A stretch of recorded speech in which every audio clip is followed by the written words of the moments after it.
بسم اللہ الرحمن الرحیم۔ السلام علیکم ورحمۃ اللہ وبرکاتہ۔ جاہل پر شیطان کا داؤ۔ ایک بہت بڑے عالم گزرے ہیں، امام ابن عبد البر مالکی۔ انہوں نے اپنی کتاب جامعہ بیان العلم میں ایک قصہ لکھا ہے کہ شیطان کے چیلوں نے شیطان سے کہا کہ جب کسی عالم کا انتقال ہوتا ہے تو آپ بہت خوش ہوتے ہیں، کسی عابد و زاہد کی موت پر اتنا خوش نہیں ہوتے، کیا بات ہے؟ شیطان نے کہا کہ آؤ میں تم کو اس کی وجہ بتاتا ہوں۔ اس کے بعد شیطان اپنے چیلوں کو لے کر ایک عابد کے پاس گیا جو جاہل تھا اور سلام کیا، خیر خیریت پوچھی۔ شیطان نے اس سے کہا کہ آپ بڑے اچھے آدمی لگتے ہیں، میرے دل میں ایک وسوسہ ہے، خیال ہے، سوال ہے، میں اس کے بارے میں آپ سے پوچھنا چاہتا ہوں۔ عابد نے کہا کہ پوچھئے، اگر مجھے معلوم ہوگا تو جواب دے دوں گا، اگر معلوم نہیں تو آپ کسی اور سے پوچھ لیجئے۔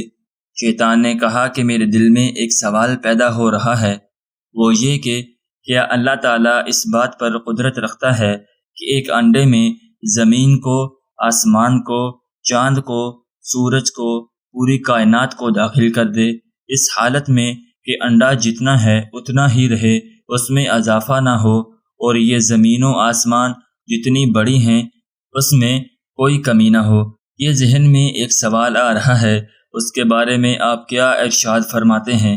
بھائیو ذرا اندازہ کیجئے سوال کا، وسوسے کا، کہ کس قدر خطرناک ہے۔ اب وہ عابد تو جاہل و بے وقوف تھا ہی، صرف نماز روزے کی باتیں جانتا تھا، باقی اتنا بڑا علم تو تھا نہیں۔ تو اس نے کچھ دیر سوچا، اس کے بعد کہنے لگا کہ انڈا اتنا ہی رہے اور زمین بھی اتنی ہی رہے اور آسمان بھی اتنا رہے، پھر انڈے میں یہ سب داخل ہو جائیں، کیسے ہو سکتا ہے؟ یعنی شک کے لہجے میں، تعجب کے انداز میں اس نے یہ سوال دہرایا اور کہا ایسا نہیں ہو سکتا۔ شیطان کے چیلے وہی موجود تھے۔ شیطان نے ان سے کہا کہ میں نے اس کے دل میں شک کا بیج داخل کر دیا ہے جو اسے کفر تک پہنچا دے گا۔ دیکھا کہ میں نے ایک منٹ میں اس عابد و زاہد کو کافر بنا دیا یا کفر کی دہلیز پر بیٹھا دیا۔ اس طرح کے لوگ زندہ رہیں یا مر جائیں مجھے کوئی فرق نہیں پڑتا۔ اس کے بعد شیطان ایک عالم سے ملا، اس سے بھی یہی سوال کیا اور کہا کہ جناب آپ عالم ہیں، فاضل ہیں، میرے ذہن میں ایک سوال پیدا ہو گیا ہے، اس کا جواب دریافت کرنے آیا ہوں۔ انہوں نے کہا کہ کیا سوال؟ کہا کہ کیا ایسا ہو سکتا ہے کہ اللہ تعالیٰ ایک انڈے میں زمین و آسمان کو ڈال دیں؟ تو ان عالم نے کہا کہ اس میں کیا تعجب کی بات ہے کہ انڈا اپنی حالت پر اسی طرح ہو، زمین اور آسمان بھی اسی طرح ہوں، پھر اللہ تعالیٰ انڈے میں ان کو داخل کر دیں، یہ کوئی تعجب کی بات نہیں ہے۔ اللہ کی ذات تو وہ ہے کہ جب ارادہ کرتا ہے کسی چیز کا تو کن فرماتا ہے اور وہ چیز ہو جاتی ہے۔ وَإِذَا قَضَىٰ أَمْرًا فَإِنَّمَا يَقُولُ لَهُ كُن فَيَكُونُ، اور جب وہ اللہ کسی چیز کا فیصلہ کرتا ہے تو اسے کن ہو جا کہتا ہے تو وہ ہو جاتی ہے۔ اس لیے مجھے یقین ہے کہ ایسا ہو سکتا ہے، اس میں کوئی بات شک و شبہ کی نہیں۔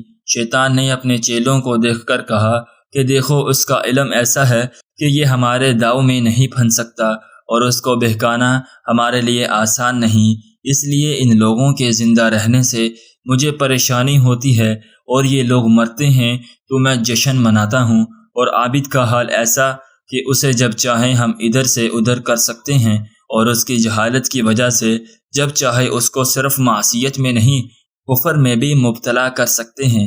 اس واقعہ سے اندازہ کیجئے کہ جب آدمی کے اندر جہالت ہوتی ہے، علم شرع سے ناواقف ہوتا ہے، اللہ تعالیٰ کے جاہ و جلال سے ناواقف ہوتا ہے، تو اس کے نتیجے میں انسان کس طرح کفر کے دلدل میں پھنس جاتا ہے۔ اس لیے علماء نے لکھا ہے کہ جہالت سب سے بڑی بیماری ہے۔